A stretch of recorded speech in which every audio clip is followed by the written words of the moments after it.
Bueno, vamos a dar el comienzo al segundo conversatorio.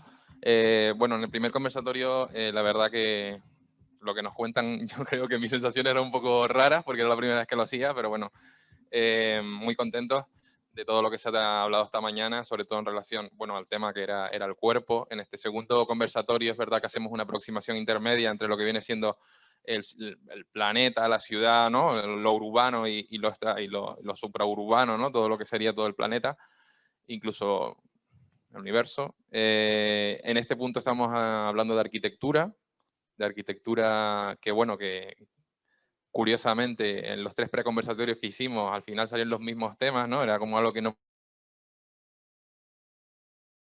preveíamos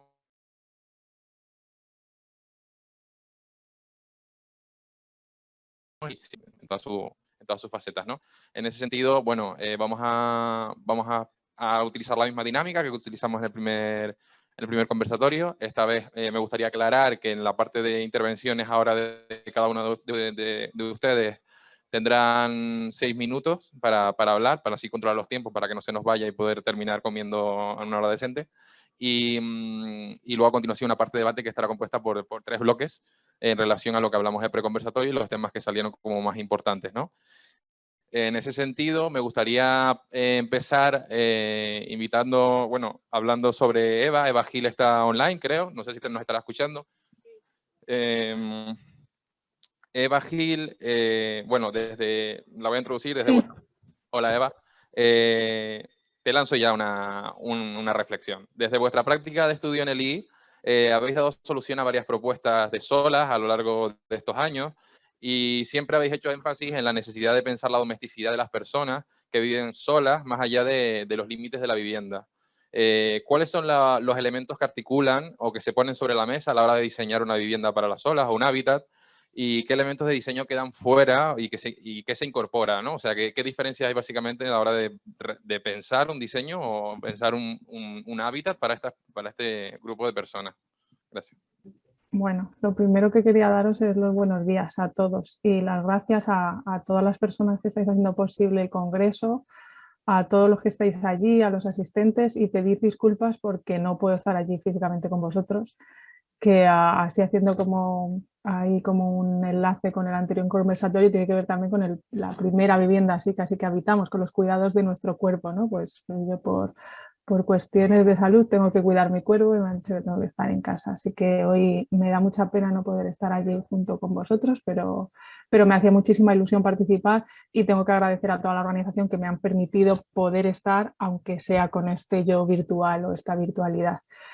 Así que lo primero, muchas gracias por adelantado. Y nada, no quiero robar más tiempo porque sí que me parece, o sea, en el preconversatorio que estuvimos haciendo estuvimos charlando sobre muchas cuestiones y bueno, o sea, nosotros desde el estudio que comparto con Carlos y con Uriel, pues hemos tenido la oportunidad, no porque haya sido buscada, sino porque realmente, bueno, tampoco tenemos mucha oportunidad de elegir a los clientes y a las clientas que tenemos, pero hemos tenido la oportunidad de tener el tiempo para poder pensar junto con ellas y con ellos, ¿no? esa oportunidad de diseñar o algo, o sí, o ayudar a materializar espacios domésticos para personas que eligen vivir solas por decisión propia, ¿no? Y yo creo que una de las cosas que sí que hemos hecho y que creemos que hay que poner encima de la mesa a la hora de diseñar, lo primero es hacer un ejercicio de escucha brutal, también para que nosotros como profesionales y como técnicos y como que tienen un bagaje como académico también, desaprendamos y abandonemos ciertos clichés en torno a la domesticidad de personas solas, ¿no? O sea, como que en realidad hacer ese ejercicio de escucha atenta, ¿no? Creo que es fundamental también para hacer una escucha también que atiende no solo a las necesidades de esas personas, sino también a sus deseos. O sea, que en realidad que muchas veces tenemos esta actitud como de solucionadora, como arquitectas y como técnicos y profesionales, y a veces en realidad no solo tenemos que prescribir, sino también como proponer como hábitats, entornos que puedan dar lugar a otras subjetividades. O sea, que cuando una persona elige vivir sola bueno, o no es elegido, o simplemente es una cuestión vital que se le plantea en la vida, en realidad es una oportunidad para también ampliar imaginarios en torno a lo doméstico, para construir su subjetividad, o sea, para construir su imagen, tanto digital como física, cómo quiere vivir su vida. Y entonces eso para nosotros es un ejercicio, primero pasa por hacer un ejercicio de escucha. Luego también entendemos o sea, para nosotros lo doméstico no acaba, o intentemos entender que no acaba ¿no? En las paredes de una vivienda. Como arquitectas y como arquitectos a veces no tenemos la oportunidad de pensar lo que va más allá, porque el encargo se acaba donde se acaba, ¿no? Y tiene cierto alcance. Pero, pero pensar que esas redes como de lo doméstico, ¿no? Como habla también Achuamán en alguno de sus libros, o bueno, tú hablado en, o sea, como que hay muchísima, o sea, que la ciudad puede estar contenida, o la casa puede estar contenida en la ciudad y la ciudad en la casa, ¿no? Un poco lo que ha pasado al revés en el confinamiento, ¿no? Que de repente toda la ciudad se tuvo que condensar en la casa, ¿no? Y ha hecho que emerjan muchísimos conflictos y muchísimas ¿no? disensos, no solo en torno a los cuidados, sino en torno a muchas otras cuestiones políticas. Pero para nosotros es muy importante también entender que esa domesticidad ampliada está en muchos espacios, ¿no? He estado leyendo los papers que me han llegado, ¿no? Y es un tema recurrente en todos los trabajos que he ido leyendo, ¿no? Cómo repensar esas otras estrategias que van más allá de la puerta de la casa, ¿no? O de la puerta del portal, y que en realidad están hablando de la domesticidad y de los cuidados de esas sociedades que están inscritas en esos hábitats. Creo que es muy importante como tener. Y luego hablabas, ¿no? Me preguntabas qué elementos de diseño quedan fuera y qué se incorpora. Pues para nosotros en realidad nada debería de quedar fuera, porque en realidad en ese ejercicio de escucha quien pone encima de la mesa, en esa mesa de negociación o en esa especie de laboratorio, los temas a tratar, a incorporar en ese tipo de domesticidades o en esos ejemplos como de hábitats para las solas, las personas solas, en realidad nada debería quedar fuera. Igual que no han quedado fuera, por ejemplo, como los derechos de los no humanos en algunos casos, ¿sabes? En los que de repente como los deseos en torno a seres vivientes que no eran humanos eran tan importantes como las necesidades o los deseos de los humanos que iban a habitar en el futuro esa casa de las solas, o ese otro concepto de familia que habla, o sea, podríamos hablar si las personas solas están solas de verdad, a lo mejor están solas de verdad desde el punto de vista de lo humano, pero desde un punto de vista mucho más ampliado, ¿no? Porque su familia o ese concepto familiar está compuesto por plantas, por animales, por mascotas, por otro tipo de seres, por objetos, ¿no? Por memorias, por recuerdos, que en realidad a lo mejor incluso podrían como poner encima de la mesa si la pregunta de estar solas en realidad solo se centra como en estar solas o no acompañadas de otros seres humanos. Bueno, podríamos hablar como de muchas cosas en relación a eso. Pero bueno, no sé si contestaba a tus dos preguntas, pero bueno, así como inicio creo que está bien y así no me extiendo. Muchas gracias, Eva. Bueno, me faltó decir que en este conversatorio me acompaña mi compañera Ani, que le doy pie para que presente al siguiente invitado.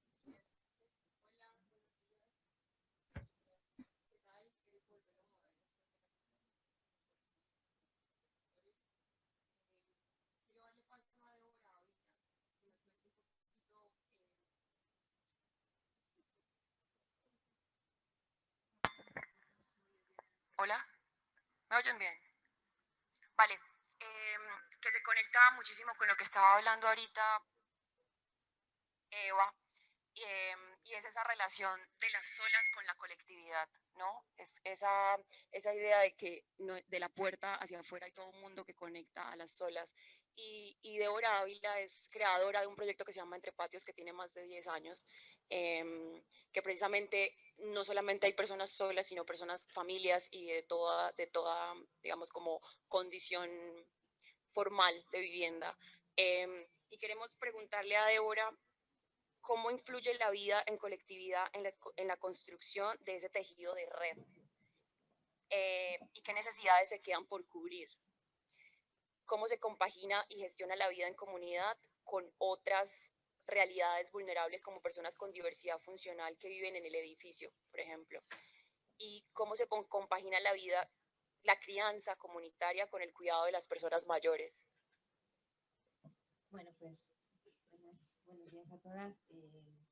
Así por dar dos apuntes, por si no lo conocéis, Entrepatios es un proyecto de una cooperativa de vivienda que llevamos pensándolo pues, cerca de 10 años, aunque la casa se ha construido, la llevamos habitando, vamos a hacer justo ahora un año. Es un edificio que está en el barrio de Usera, donde habitamos 17 familias, que de alguna manera teníamos como un objetivo claro, que era pues en medio de una ciudad pues, tremendamente inhóspita, ¿no? y hostil, construir un edificio que permitiera una cosa por otro modo de vida, ¿no? Un modo de vida que significara pues, construir una vida en común, una vida ecológicamente más sostenible, una vida igualitaria en los puntos de género, en la diversidad, ¿no?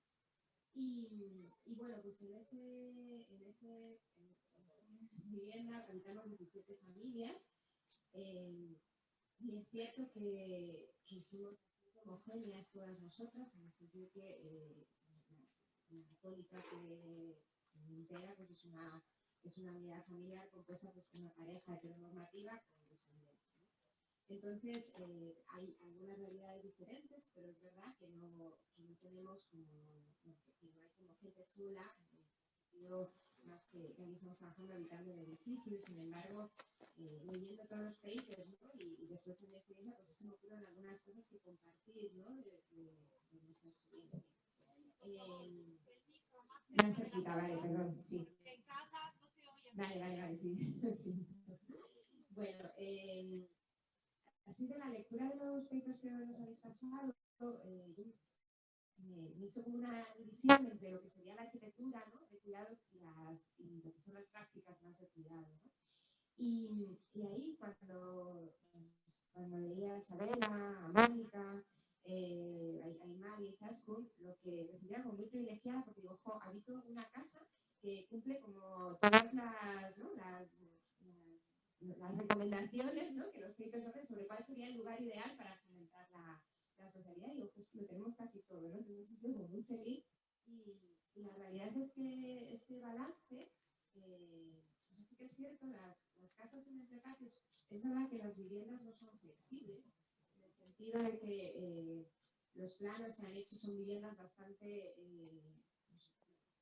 de acuerdo a lo que somos, ¿no? Como viviendas con 2 o 3 habitaciones, ¿no? Quizá no pensadas personas, y eso fue un problema porque hubo unidades que tenían que sí que era una persona sola o sola con hijas, ¿no? Entonces, bueno, como que por ahí son viviendas poco flexibles y con una estructura bastante rígida, aunque luego os contaré cómo eso lo hemos podido compensar. Pero sí que Entrepatios, desde el punto de vista de la arquitectura, tiene 2 cosas que son fundamentales, ¿no? Una son los espacios intermedios. Quizá lo que, junto con la nomenclatura, ¿no? de Aymar y Izaskun, lo que yo menos me esperaba cuando hacíamos el diseño era que esos espacios iban a ser tan fundamentales. Las casas están dispuestas, ¿no? como en las plantas, en hilera, y todas damos a una corrala, ¿no? Esa corrala es una zona de paso, tú tienes que pasar sí o sí para llegar a tu vivienda, una vivienda que son todo cristales, ¿no? que comunican directamente con la corrala. Por tanto, como que hay una sensación de continuidad entre la vivienda y ese espacio que es claramente material, ¿no? Es que tú ves todo el rato los vecinos pasar, ¿no?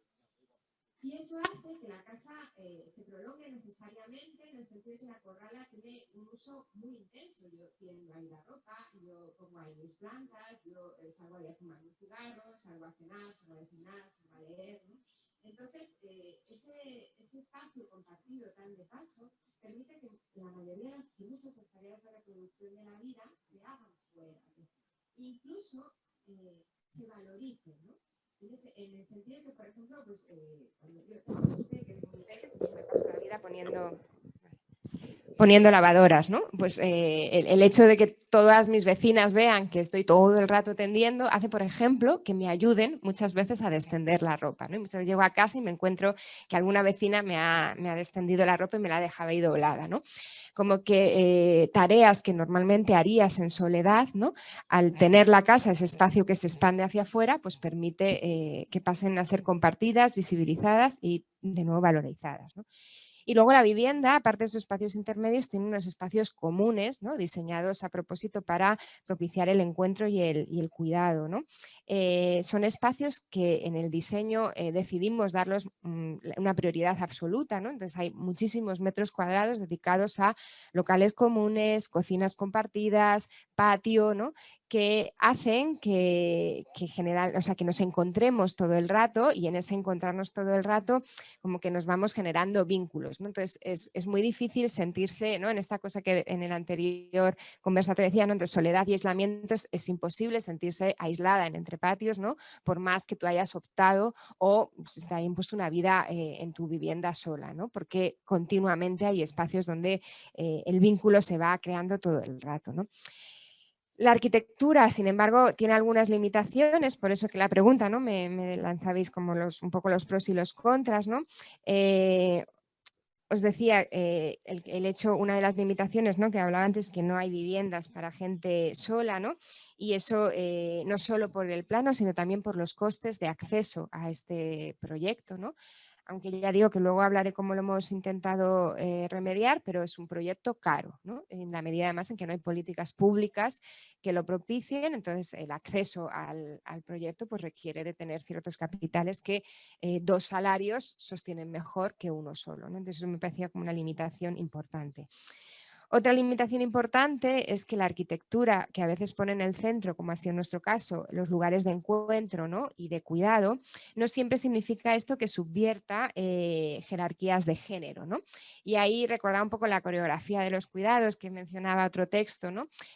Otro de los papers, porque por ejemplo las lavadoras están puestas en un sótano y eso desde el punto de vista arquitectónico y sostenible es muy guay, compartimos las lavadoras, ¿no? Entonces, ecológicamente bajas y tal, pero cuando tienes un bebé, tener que bajar cada día al sótano a poner una lavadora, dependiendo si el bebé duerme, no duerme, tal, pues te obliga, ¿no? Como a esa coreografía de cuidados muy compleja, ¿no? Entonces, que no siempre poner ¿no? Hacer una arquitectura de los cuidados significa que eso subvierta, ¿no? Pues estructuras de género. Y por último diría, como limitaciones, que o sea, este edificio diseñado igual, pero habitado por otras personas, no tendría igual el mismo efecto, ¿no? En términos de construir vínculos que rompan el aislamiento, ¿no? Creo, mi vecina Nati siempre lo dice, me parece como algo fundamental, que si algo define entre patios es la intencionalidad, ¿no? Y en ese sentido, nosotras nos hemos ido a vivir ahí para construir una vida en común, y eso es algo intencional y planificado, ¿no? Sin esa intencionalidad, yo creo que no hubiera sido posible, ¿no? Y luego, y ya con esto acabo, junto con toda esta arquitectura de los cuidados estarían como las prácticas de cuidados, ¿no? Pues dice Rubén en otro de los textos, vivir solo no es estar solo, ¿no? Bueno, pues porque os hagáis una idea, ¿no? Por transmitiros cuáles son esas prácticas de cuidado, ¿no? Que rompen el aislamiento que se han ido dando al calor de la arquitectura, pero también al calor de esta intencionalidad, pues son infinitas. O sea, todo nuestro cotidiano está absolutamente ligado a vínculos que se van estableciendo en cualquier situación cotidiana.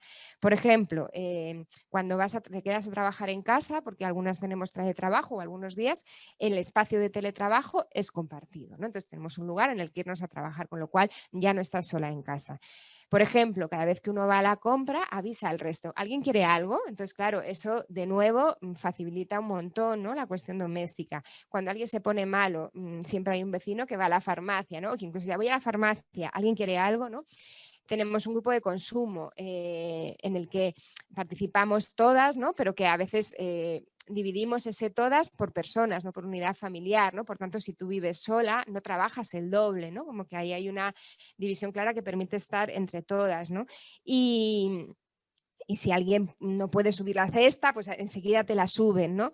Nos cuidamos a las peques de una manera natural, pero también organizada, ¿no? O sea, que el estar todo el rato ha hecho que el estar todo el rato en los lugares comunes ha hecho que de repente pues, los peques bajen, un adulto se queda, pero los otros liberan tiempo para trabajar, ¿no?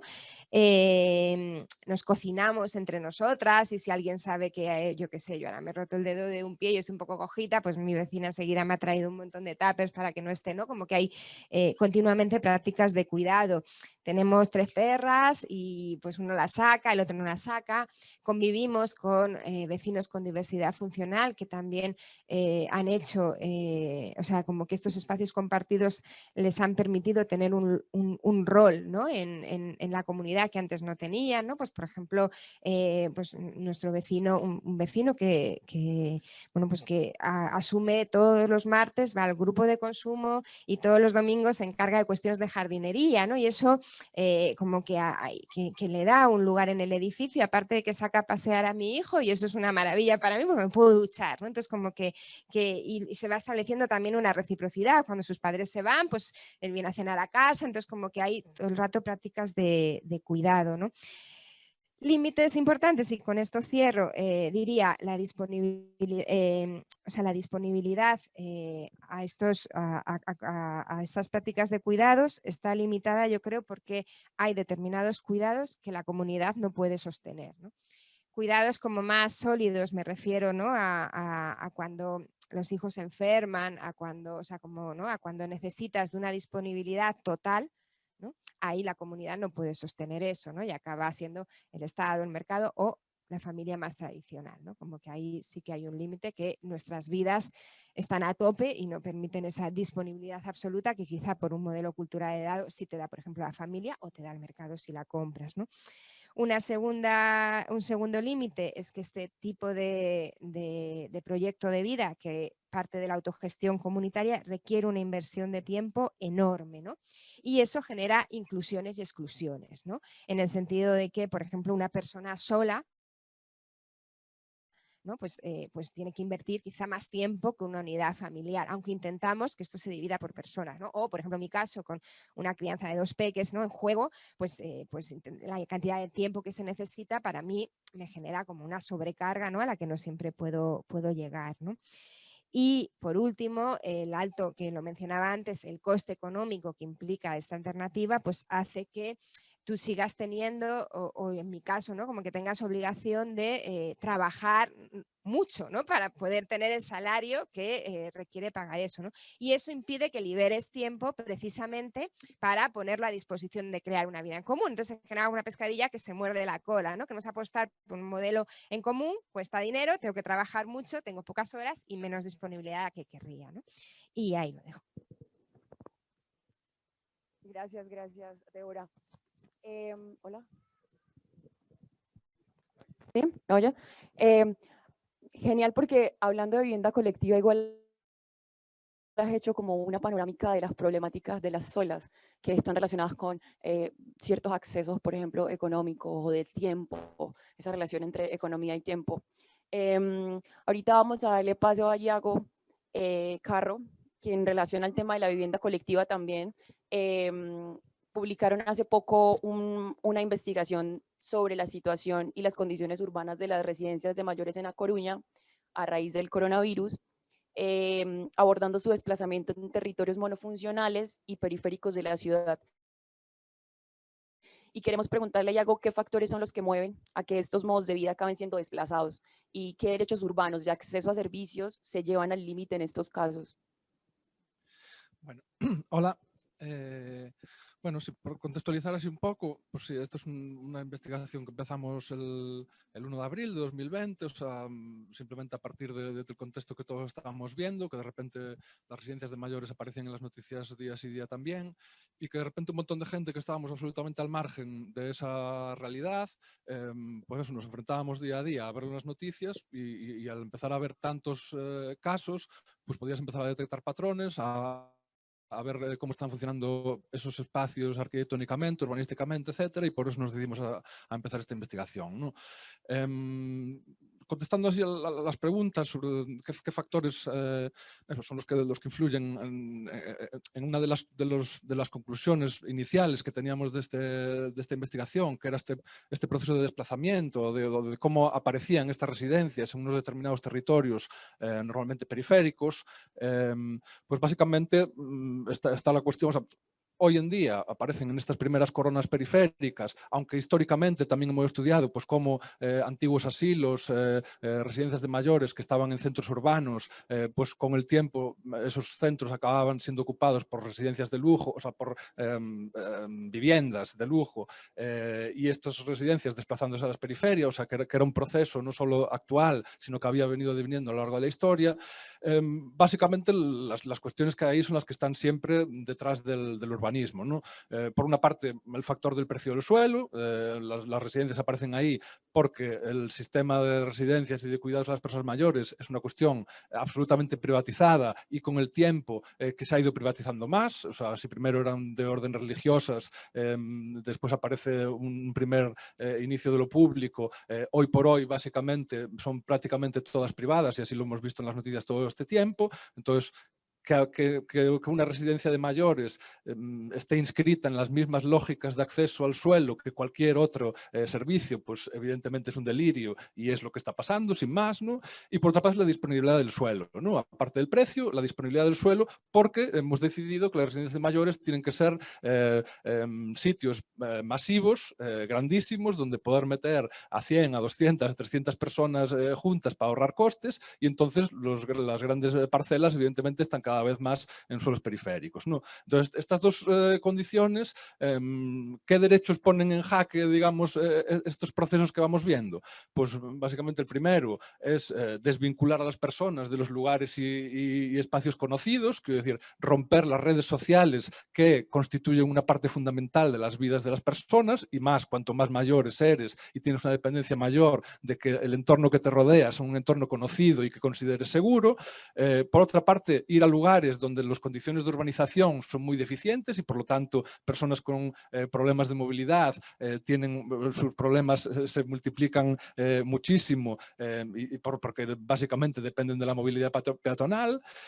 Por otra parte, ir a territorios donde están absolutamente faltos de servicios y de una ciudad compleja, por lo tanto también lo desvinculas de la complejidad de la vida urbana, del acceso a ver movimiento, a ver actividad, a ver que la vida sigue, que el proceso cíclico del mundo continúa, y tener ese acceso también es importante para las personas mayores. Y por otra parte, también no solo complejizas la vida de las propias personas que viven en estos sitios, sino que también complejizas la vida tanto de los trabajadores de estos lugares como de las personas que van a visitarlos. Cuanto más difícil haces que la gente vaya a visitarlos, más contacto pierden con sus redes familiares que ya tenían, y con el acceso al mundo exterior y todo lo que estamos hablando de que la vida en soledad no es solo la vida, sino también esa vida en exterior en la ciudad, ¿no? Entonces, todas estas cosas un poco llevan a que sí que es cierto que empieza a haber unas corrientes en las que se empieza a pensar la cuestión de la vida de las personas mayores como intentar aumentar cuanto más tiempo posible el que puedan vivir en casas, aunque sea en su casa, en su propia casa, aunque sea de una manera sola, y sí que es cierto que ya empieza a haber muchos proyectos de investigación y de acción en países nórdicos, pero también aquí en sitios como Extremadura o muchos otros sitios donde se empiezan a plantear políticas en este sentido, de ver cómo hacemos para poder vivir más tiempo en nuestros propios entornos a través de ayudas, no solo del Estado, sino también de colectividades y de los comunes, etcétera. Y esto, pues ya para acabar y conectar un poco con esta cuestión, sí que, bueno, antes en una de las conversaciones se introdujo pues el tema estadístico, ¿no? Y sí que es cierto que digamos que el agente principal o con el que se identifica estadísticamente la cuestión de las personas que viven solas es una mujer mayor de 65 años, que es, digamos, el target fundamental. Pero así, por poner un poco en números la cuestión, que creo que también es importante, pues decir que ahora mismo pues hay 4,85 millones de personas en España que viven solas, es aproximadamente un 10% de la población, es un porcentaje que va creciendo año por año desde que tenemos datos en el INE, que para vernos un poco hacia dónde derivamos, si miramos en países más occidentales, básicamente en Inglaterra y Estados Unidos, estamos hablando de que 1/3, 1 de cada 3 personas viven sola, o sea que es un proceso que va en este sentido, y como decíamos, en los menores de 65 años, pues la proporción es más o menos un 60% de hombres, un 40% de mujeres, una proporción que se transforma en lo contrario a partir de 65 años. Y que el proceso de la soledad, pues que también estadísticamente pues, empieza a estudiar desde el punto de vista quizás negativo y no de cómo se intenta abordar en este congreso, pues a través de investigar pues, el tipo de enfermedades o de problemáticas que aparecen asociadas a la vivienda sola, a vivir solos. Es decir, hay cosas que yo no conocía como la autofobia o la homerofobia, el miedo a la soledad, y cómo estas cosas empiezan a tener un punto importante. Y que básicamente, y esto ya hablaremos luego cuando haya ocasión, de cuáles son las consecuencias prácticas o la relación entre la vivienda y la soledad, pero que básicamente todos estos estudios empiezan a abordar la cuestión desde qué es una decisión, o sea, quién quiere vivir solo, y lo que es una obligación de quién puede vivir solo si quiere, ¿no? O sea, la política y la cultura, que será lo que hablemos a posterior. Perfecto, gracias, Iago. De hecho, está sacando temas que ya luego se verán en el debate, así que genial. Bueno, seguimos con Rosana y Fernando. Ellos forman parte del grupo de investigación sobre arquitectura, colectividad e individualidad de la Universidad de Tampere, desde el cual han llevado un proyecto a cabo que se llama Alsola, que busca conocer el origen del bienestar social de las solas mayores mediante un seguimiento tecnológico y un análisis de su contexto urbano. ¿Pueden contar un poco más sobre este proyecto y qué datos se recogen y cuáles son útiles para la investigación? Nos gustaría saber. Bueno, muchas gracias. Hola a todas y gracias por la invitación. No sé si se me oye bien. Sí. Bien. Bueno, en primer lugar, yo quiero decir que vengo aquí hoy un poco emparejado profesionalmente con Rosana, y como tal quiero que se entienda mi intervención como un medio, ¿no?, de la intervención conjunta con Rosana. Yo me gustaría primero contextualizar un poco el proyecto que mencionas para que se entienda mejor, y luego Rosana lo que va a hacer es explicarlo un poco más en detalle en qué consiste, ¿no? Es un proyecto que se enmarca en el contexto de la Universidad de Tampere, en Finlandia, que es una universidad que tiene como ejes estratégicos la salud, la tecnología y la sociedad, y que está haciendo una apuesta muy fuerte por el cruce de disciplinas, ¿no?, para entender fenómenos de esta complejidad como el que estamos hablando, como la soledad, a través de distintas acciones. O sea, estamos hablando de apoyos a proyectos, apoyos a convocatorias de financiación, búsqueda de socios y bueno. Nosotros, Rosana y yo, pertenecemos a un grupo de investigación de la Escuela de Arquitectura que se llama SPRED, y hace años iniciamos esta línea de investigación que comentas y que se llama Arquitectura, Comunidad e Individualidad, ¿no?, y que tiene como objetivo fundamental entender cuál es nuestro papel, nuestro rol como arquitectos en la conciliación de estos dos polos, ¿no?, entre lo individual y lo colectivo. Para ello estamos desarrollando una serie de proyectos desde hace años que están investigando, están estudiando estos fenómenos de la soledad no deseada y el aislamiento social, que son cosas distintas, como también veremos hoy y esta tarde tendremos ocasión de explicar. Lo que sí, una de las cosas que nos hemos dado cuenta es que esto no lo podemos hacer solas, ¿no? Entonces lo que hemos hecho es rodearnos de un grupo de expertos del ámbito académico en el asunto desde distintos enfoques, que van desde especialistas en la salud pública, en gerontología, filósofos, psicólogos sociales, hasta el otro espectro, el otro extremo del espectro más tecnológico, con ingenieros industriales en automática, ingenieros eléctricos en procesamiento de señales, pero también científicos urbanos y arquitectos, ¿no? Entonces se trata de proyectos que son verdaderamente interdisciplinares, porque engloban varias disciplinas, pero también son transdisciplinares, ¿no?, porque están hablando se están aproximando al problema desde un espectro más allá de los límites de las propias disciplinas, ¿no? Entonces, digamos que nosotros lo que queríamos y lo que queremos es estudiar desde la psicología y la salud pública, pero también desde la arquitectura, ¿no?, cuál es el rol en general que tenemos los arquitectos en ayudar a paliar o a mitigar este problema. Nuestro enfoque es un enfoque no medicalizado de la soledad. O sea, nosotros lo reconocemos como problema y queremos conocerlo, pero también nos interesa saber qué podemos hacer para paliarlo, para mitigarlo y sobre todo desde el punto de vista positivo,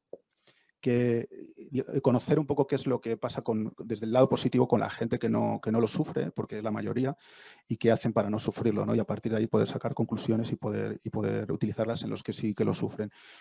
Bueno, yo voy a pasar a Rosana, pero sí que tenía por aquí alguna nota más que quería. Sí, nosotros, como digo, nos dimos cuenta que no solas no lo podíamos hacer, entonces lo que hicimos es, aparte de este equipo multidisciplinar académico, lo que hicimos es llamar a 3 especialistas en el ámbito internacional en el tema. Los convocamos a un seminario en la Universidad de Tampere en diciembre de 2019 y bueno, queríamos conocer desde distintos ángulos, básicamente la filosofía y la psicología, la salud pública, como digo, y la arquitectura, conocer y tomar datos para poder, un poco a modo de investigación básica, ¿no? Para poder luego aplicarla en proyectos de investigación aplicada como este de Aisola por el que preguntas y que ahora Rosana le doy la palabra para que lo explique un poco más. Hola a todas y bueno, encantada de estar aquí hoy con vosotras contestando a vuestra pregunta sobre Aisola, empezando por el título para explicarlo un poco para que os hagáis idea de qué se trata. AI corresponde a las siglas en inglés de inteligencia artificial y Aisola, isla en italiano, por referirnos a esta metáfora que tenemos todos en la cabeza cuando hablamos de la soledad o del aislamiento social, ¿no? Lo que hacemos en este proyecto es concentrarnos en un grupo de población que son los mayores, los older adults, los mayores, en la ciudad de Tampere, hacer un estudio empírico de un grupo de personas, en principio van a ser 24 personas, que viven en el área metropolitana de Tampere, en viviendas que dependen de centros de día donde tienen servicios que apoyan su posibilidad de vivir solos o solas y que en algunos casos, dependiendo de su grado de dependencia, también viven dentro de estos centros. O sea, son colonias de personas de cierta edad, o sea, no son mixtas, no hay una mezcla de población.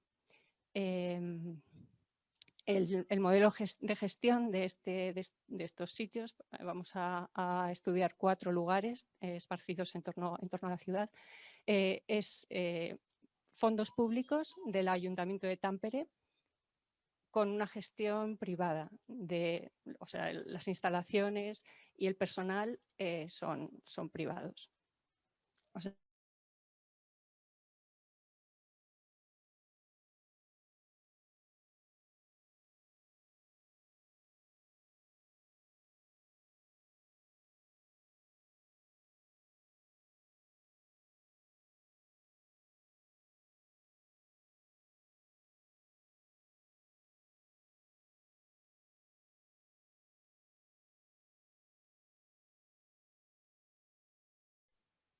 se recuperó. Vale. Bueno, pues después de mucho leer llegamos a la conclusión de que hay muchos experimentos que dan indicios de que sí, que se puede aliviar y predecir y pronosticar la soledad en las personas. O sea, estos 2 bloques, ¿no? ¿Cuáles serán las tecnologías? Pues los robots, viviendas inteligentes y sistemas de inteligencia artificial con sensores capaces, pues eso, con un sistema de Big Data, detectar si las personas y predecir están solas. Aprendimos mucho de los sistemas estos para el alivio a través de robots y de casas inteligentes, que luego podemos volver a hablar por ceñirme a mi tiempo. Pero en el caso de la predicción y del uso de la inteligencia artificial para meterse intrusivamente en ese sentimiento de soledad de las personas, desde el punto de vista de la arquitectura nos resultaba un tanto aberrante por lo que os cuento ahora. Si queréis os explico cómo funciona este sistema de inteligencia artificial. Lo que hacen es entrenar algoritmos matemáticos mediante el seguimiento de personas en sus hábitos diarios, o sea, el tiempo que pasan en ciertos ámbitos de su vivienda, si salen o entran de la casa, los recorridos internos o externos que hacen a lo largo del día. Esas personas se someten a unas entrevistas en las que con unas escalas se mide si están solas o no. Entonces el algoritmo aprende y hace una correlación entre esos datos de esos hábitos con esa escala cuantitativa que da el nivel de soledad de esas personas. Entonces a nosotros, y bueno, una vez entrenado el algoritmo se puede aplicar a otras personas, ¿no? Y nos parecía de entrada que se partía de un sistema muy normalizado, de un tipo de persona con un tipo de casa, y siendo arquitectos nos parecía que podía ser perverso el hecho de que para que ese sistema funcione la casa tiene que ser normalizada y la persona también. Entonces eso de entrada nos llamó la atención y nos parecía un poco curioso, cuando menos, ¿no?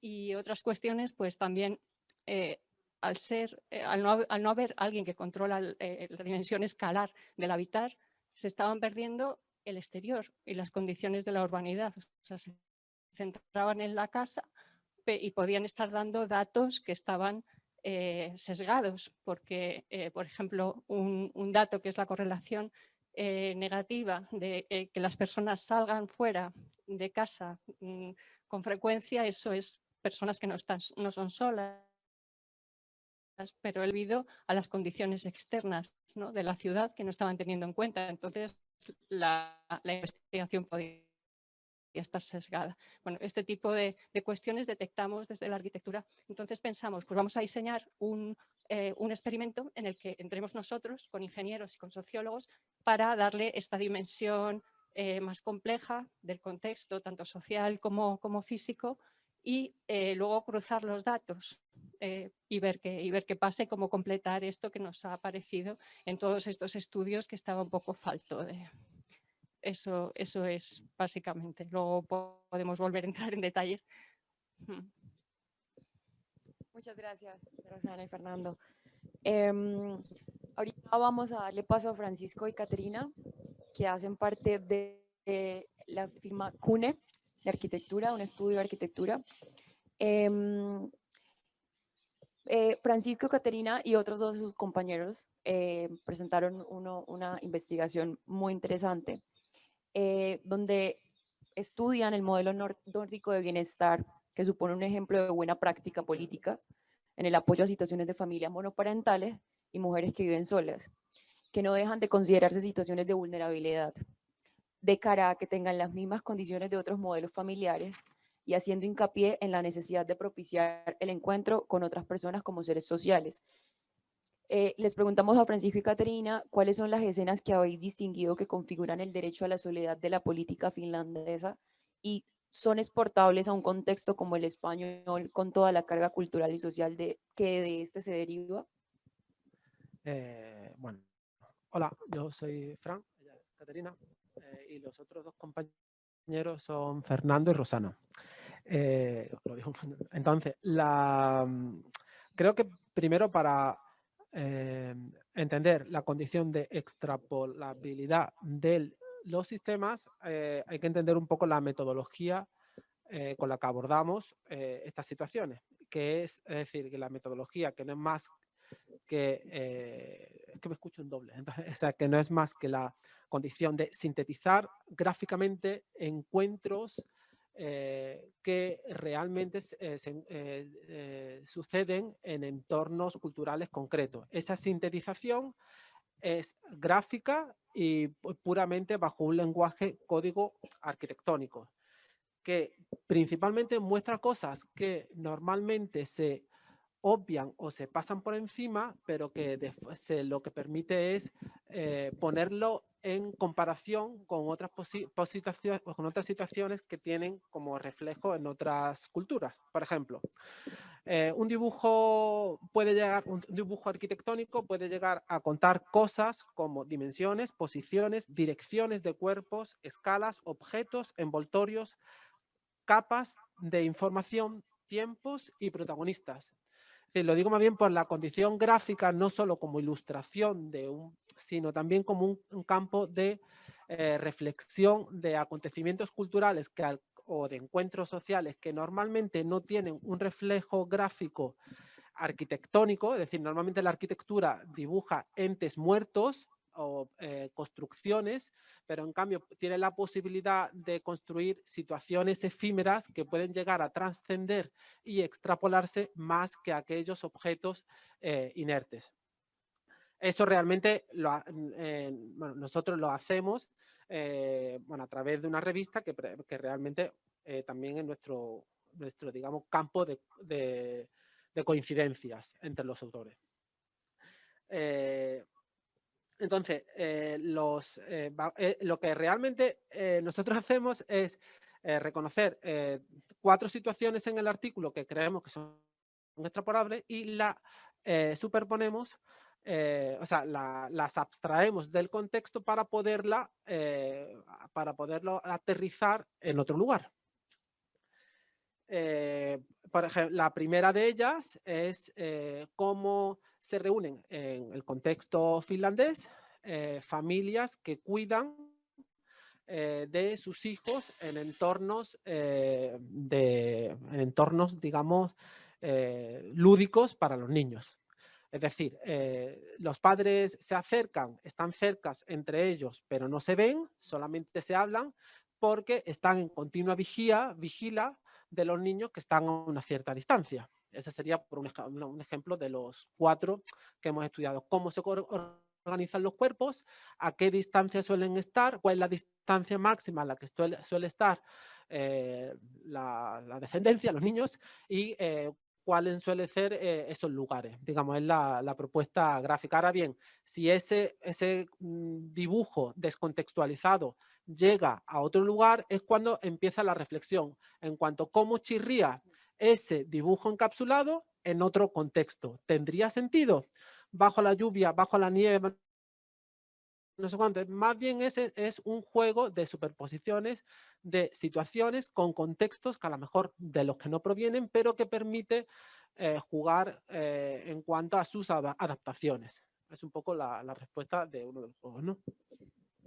A ver, y bueno, contextualizar un poco que es verdad que el paper lo hemos escrito con Rosana y Fernando, que son los que realmente están en Finlandia.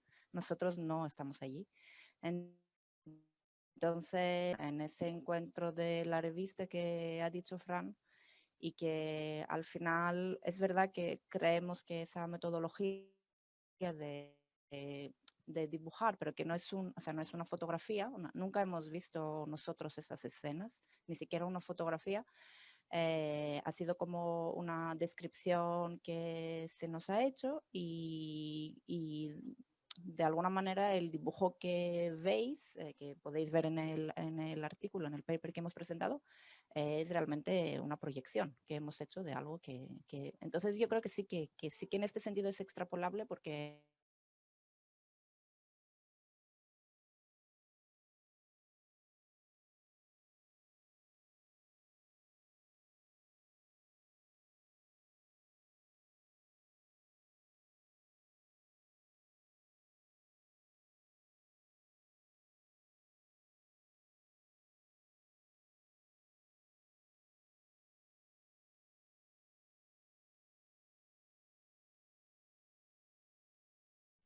perfecto.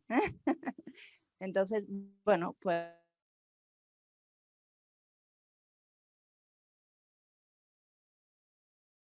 pero que realmente si lo hemos puesto allí es porque siempre tiene un matiz, además de lo que solemos pensar, ¿no? En cuanto pensamos en la soledad. Entonces, por ejemplo, la primera escena que describimos, que habla de las personas sin techo, hay un programa que se llama Housing First.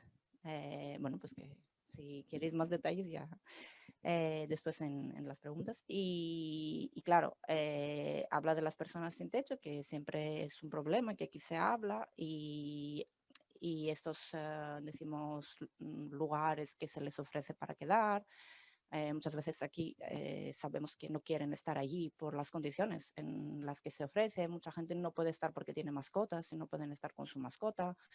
Otras personas no pueden estar porque están en pareja y se les obliga a estar unos en masculinos, otros en femeninos. Entonces, para vivir juntos tienen que vivir en la calle. Entonces, esas son historias que escuchamos aquí en España. Esa política en Finlandia es que realmente ofrece un hogar a la persona sin techo, que es un hogar que puede personalizarlo, es como un hogar que le ofrece su intimidad y su autonomía y que al final respeta, ¿no?, esta condición de que, mira, yo quiero estar sola, pero quiero estar sola con mi mascota, o yo quiero estar sola con mi pareja, y al final que puedo, además de estar sola, estar como en un contexto que, bueno, pues que hay una comunidad que va a cuidar de mí y que no estaré, decimos, sola y abandonada, sino que alguien cuida de mí. Entonces, bueno, hemos hecho un dibujo, ¿no?, de esta vivienda, que es lo más arquitectónico, ¿no?, que se puede ver, que al final sí que hay una respuesta, ¿no?, arquitectónica a este problema. Después, otra escena que ya son las que son, decimos, las menos arquitectónicas, eh, es lo de Dial a Ride. Es un programa que, bueno, va principalmente dirigido a personas mayores que, bueno, pues lo típico que quieren hacer la compra, pueden hacer la compra de forma autónoma, pero pues hay un problema a la hora de llevar la compra a casa. Entonces llaman a este programa, que hay un minibús que, bueno, pues que les recoge como varias personas, las lleva al supermercado. Allí pueden hacer su compra de forma autónoma y después les lleva y les devuelve a sus casas o donde viven solas. Pero lo interesante de este servicio es que, y que es lo que han observado nuestros compañeros y nos han transmitido, y es que, o sea, se cuida la autonomía de la persona, se le da la ayuda para poder solo hacer lo que le apetece hacer, o sea, hacer su compra y elegir sus cosas y no depender de nadie. Pero en este programa, al hacer este servicio para muchas personas solas y al estar todos juntos en este minibús y al estar todos juntos en una parada esperando a este minibús, pues al final sí que hay un momento del día donde pueden relacionarse y estar juntas. Entonces, bueno, pues es respetar el estar solas sin descuidar el hecho de que al final siempre queremos relacionarnos con más personas. Y bueno, lo que nosotros al dibujar eso y al observarlo es que, bueno, que no hay un espacio adecuado donde estas personas esperan. Entonces, teniendo una política así y haciendo, por ejemplo, cómplices los supermercados, pues siempre pues, puede aparecer una sala donde no solo esperas un minibús, sino que también te puedes relacionar de una manera adecuada. Y al final son esos, ¿no?, lugares de encuentro que la arquitectura, ¿no?, puede empezar a proyectar. Y la última escena que hemos representado es el café subsidiario, lo he dicho bien, sí, para varones. Y allí viene un poco, es interesante porque siempre que hablamos de los cuidados y de la soledad, siempre no imaginamos la mujer sola, no sé por qué, no sé si es cultural o no, pero bueno, trayendo un poco de una referencia teórica con la que también hemos trabajado en el paper, bueno, pues el orden ese patriarcal bueno, que se ha hecho referencia también en el conversatorio anterior, asocia a la mujer siempre, o sea, que la mujer está siempre la que se ocupa de las emociones y de los vínculos relacionales. O sea, realmente es la que va a cuidar de la familia, de los hijos, de los mayores de la familia, de los amigos, de llamar, o sea, que muchas veces no, la mujer es realmente la que se encarga de lo que es las relaciones sociales de la familia. Entonces, bueno, pues esta parte no significa que los hombres, que son más asociados a la razón y a la individualidad, no significa que estas personas no requieren de los cuidados y de lo emocional y de relacionarse, pero siempre se ha relegado ese papel a la mujer. Entonces, el hombre, en cierto sentido, siempre ha dependido de una mujer que cuide de sus emociones y de que al final todos los seres humanos necesitamos relacionarnos. Entonces, lo que nos ha gustado en este café subsidiario, que es para varones jubilados, es que es un programa del Ayuntamiento de Tampere y en colaboración con las compañías o las empresas donde estos varones han trabajado y que, bueno, pues que les da una ayuda que yo creo que realmente no la necesitan, pero más bien es una excusa para quedar con sus compañeros de trabajo y no descuidar de esos vínculos relacionales que es de los que se suele descuidar el varón, porque siempre hay una mujer que se encarga de que se relacionen, ¿no? Y que no sea su única, o sea, que no sea solo la profesión y que destacar en la sociedad, ser importante en tu empresa, ¿no? Toda esa cosa que estamos hablando del orden patriarcal, al final sí que hace que los varones a veces descuiden de lo relacional. Entonces, bueno, pues ese programa, que es el café subsidiario, permite, bueno, pues incita a que sigan cuidando de sus vínculos, ¿no? Y bueno, lo interesante en todo eso es que no, o sea, que no son iniciativas privadas, sino son iniciativas de lo público. Y yo creo que sí que aquí todavía queda un poco eso, ¿no? Que sean esas cosas iniciativas de lo público. Por ejemplo, lo de Entre Patios, que han comentado, al final no es una iniciativa de lo público y aunque todos lo miramos y todos nos gustaría poder vivir, ¿no? De esa manera, al final, ¿no? Lo que han comentado es muy difícil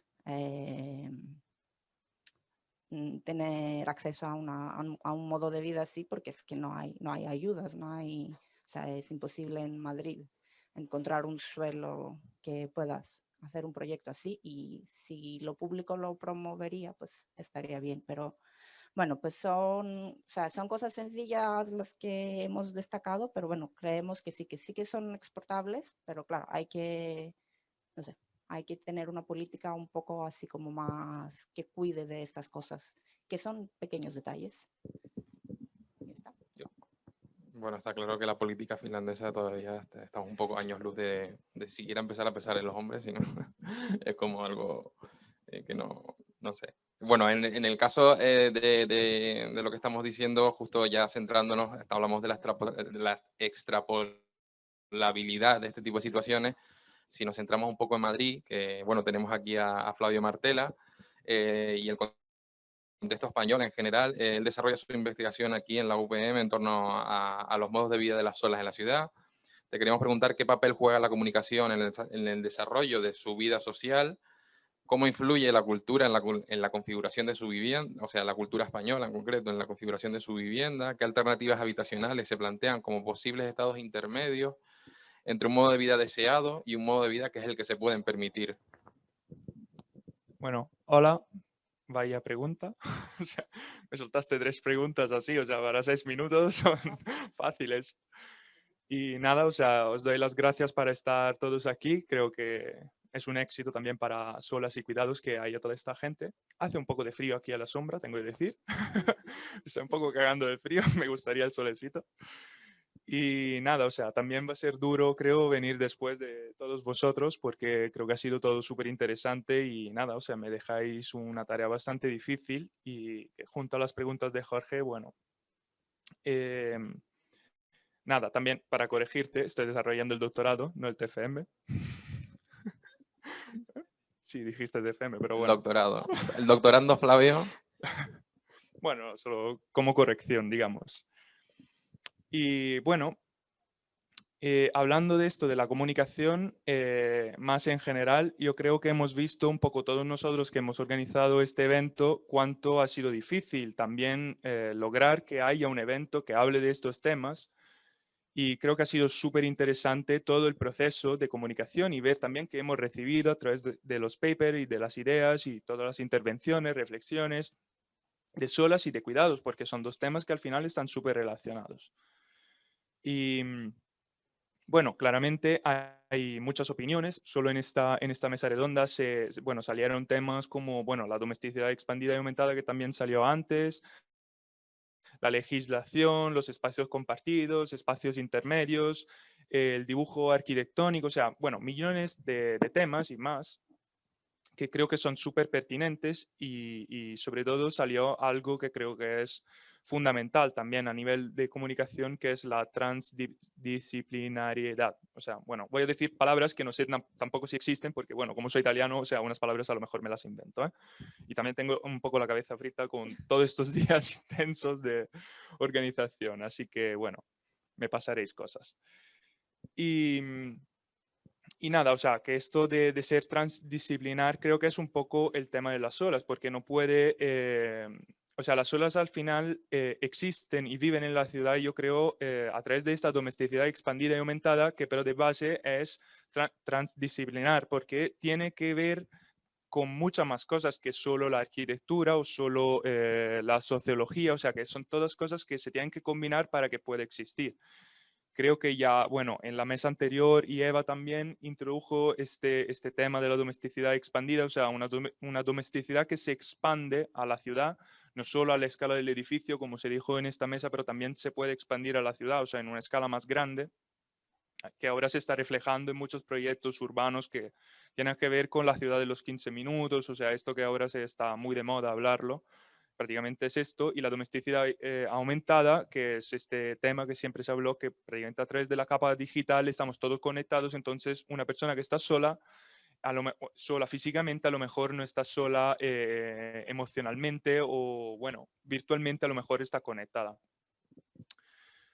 Bueno, hablando de esto, claramente todo se tiene y se refleja en un espacio real, en un espacio vivido, que a veces es un espacio compartido, otras veces no. En una ciudad hay todos tipos de espacios, pero también hay el tema de legislación, que es bastante duro, porque las leyes en España, en Italia y bueno, en otros muchos países están basadas en modelos habitacionales, digamos, un poco tradicionales, que vale, pero, o sea, en plan, las solas necesitan a lo mejor de unas consideraciones más y de unos cuidados diferentes de los tradicionales. Y bueno, simplemente no están pensados, y es el momento ahora también, este espacio que tenemos es el momento de pensarlos y plantearlos. No lo sé, algo que ha pasado estudiando, investigando un poco, es ver cómo en un número mayor, porque bueno, las solas sí es verdad que son la mayoría mayores de 65 años, tienen, bueno, más de 65 años y suelen ser mujeres en porcentaje.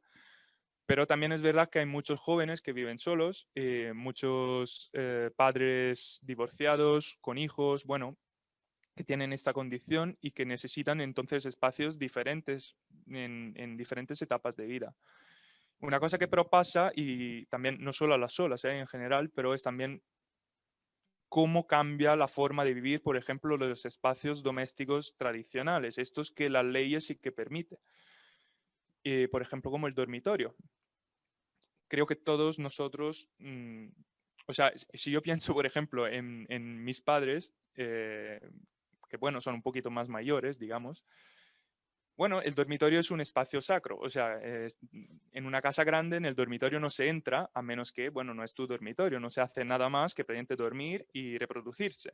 Ahora en el dormitorio creo que es fundamental, bueno, creo que todos desarrollamos más tareas en el dormitorio, trabajamos, bueno, claramente dormimos, claramente tenemos sexo, pero también tenemos relaciones de amistad, tenemos, no sé, podemos jugar, podemos relajarnos, hacer más actividades. Entonces, el dormitorio va a ser el mismo de una vivienda tradicional, o tiene que ser el mismo, o este dormitorio se puede adaptar, o a lo mejor el dormitorio tiene que ser repensado, porque a lo mejor las solas que viven mucha parte de su tiempo en la capa virtual necesitan quizá un dormitorio diferente o más grande, o simplemente que tenga una estructura diferente, o una cama diferente, una cama que no sea simplemente plana horizontal, pero que tenga una configuración diferente. Bueno, yo estoy lanzando cosas, o sea, no tengo una respuesta de lo que estoy diciendo, y repito, estoy bastante quemado ahora, entonces, no sé, voy un poco así, freestyle. Y Pero en plan, creo que es interesante tener todo este espacio para hablar de estas posibilidades, que creo que las olas y los cuidados ahora en esta contemporaneidad necesitan un replanteamiento, porque luego, como la domesticidad se ha expandido, aunque el COVID claramente haya vuelto a comprimir un poco todo dentro de las casas, digamos que la domesticidad ahora ya se está expandiendo, o sea, mirad nosotros cómo estamos ya. Y cómo se ha expandido, claramente esto afecta muchísimo al planeamiento urbano, a la planificación. Eso significa que claramente hay que considerarlo en nuestros diseños, en nuestras prácticas, en nuestras escuelas, que algo está cambiando y es inarrestable, o sea, lo hemos visto. No podemos seguir pensando las casas como si tenemos que vivir en una familia con padres, madres, 2 hijos, y yo que soy joven me tengo que comprar una casa de 150 metros cuadrados porque no hay de diferentes, ¿sabes? O sea, y me parece, o tengo que vivir en un estudio y todo está mezclado, o sea, me parece difícil no tener opciones suficientes en una ciudad grande, una capital como Madrid, por ejemplo, o como, bueno, Roma. Y nada, y sé que ha sido todo súper confuso, pero también para añadir cosas, ha habido un tiempo, se habló en el conversatorio, en el preconversatorio, y también Eva sacó que en Viena en los años 20 se construyó una vivienda para personas, mujeres que vivían solas.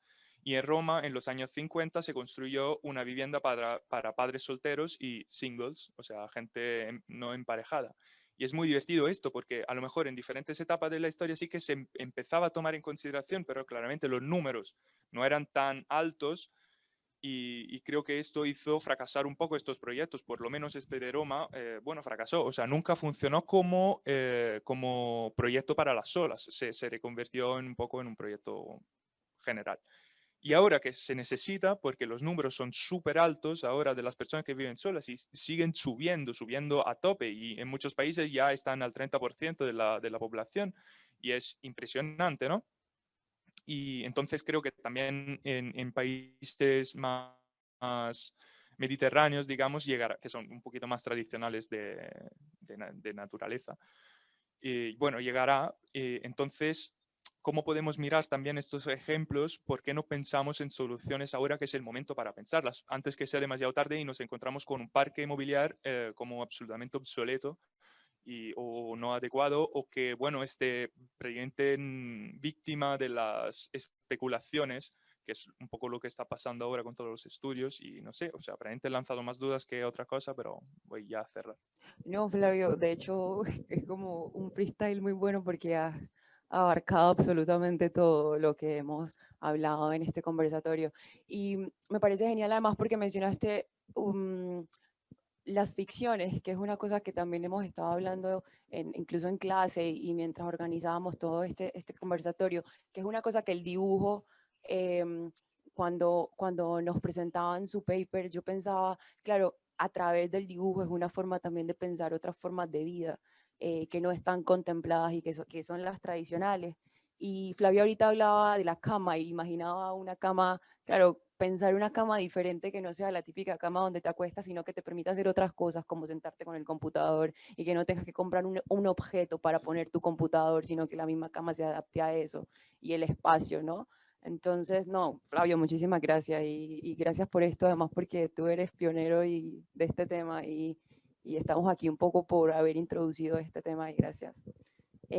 Bueno, seguimos con... Sí, bueno, antes de seguir, creo, no sé si Eva seguirá por ahí, creo que se tenía que ir a la 1:30. Lástima porque los tiempos son los que son y estamos ahí un poco con el agua al cuello, pero... Por ahí está, Eva. Vale. Eva, no sé si te quedas, te vas. No me puedo quedar mucho más, me da muchísima pena porque ahora es cuando empieza lo más interesante y cuando más se aprende de todos los que están ahí sentados en la parte de delante y sobre todo también de los que estáis sentados en la parte de atrás, pero puedo alargarme a 5 minutillos para por lo menos estar en el primer debate, pero me tengo que ir.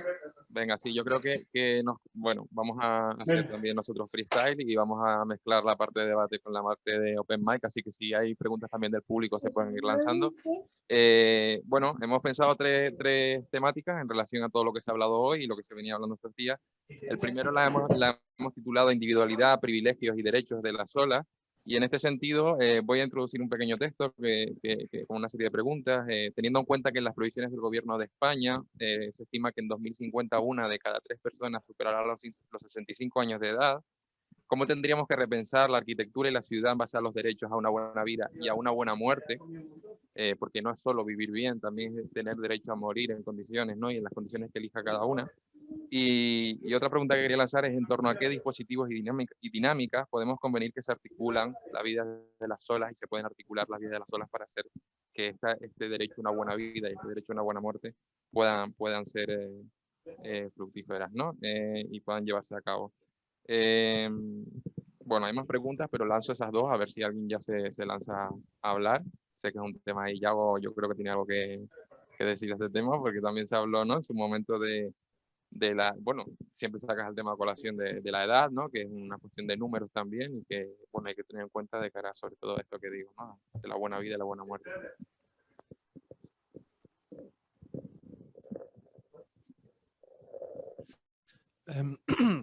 Bueno, así como grandes temas respecto a la pregunta por las solas y por el vivir solos, yo creo que hay dos temas que determinan mucho esta cuestión de quién elige vivir solo y quién puede elegir vivir solo, ¿no? Que esto que también introducía Antonio al principio, y si pensamos esto como un privilegio, que también hacías tú, ¿no?